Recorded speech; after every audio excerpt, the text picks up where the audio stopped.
ईद के बाद अपोजिशन की कोई तहरीक नहीं चल रही है। पीटीआई मौलाना फजल रहमान की तरफ से ना ही समझे। पीटीआई माजी का किस्सा उनका मुस्तकबिल तारीख है।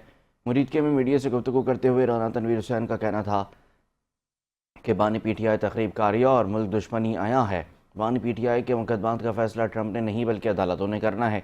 एक तरफ गालियाँ और दूसरी तरफ मिन्नतें पीटीआई का वतीरा।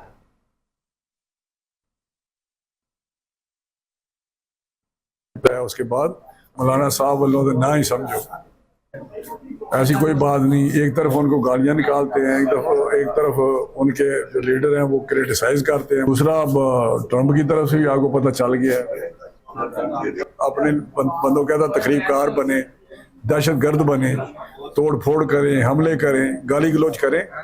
तो उनकी जो फॉलोवर हैं उसके या उसकी लीडरशिप है, उसके बाद उसको सोचना चाहिए कि वो किस डगर पे चल रहे हैं।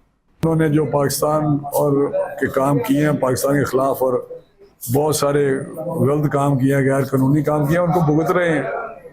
अदालतें हैं वहाँ पे, वो उनके केसेस हैं, वहीं पे वो फैसले होंगे।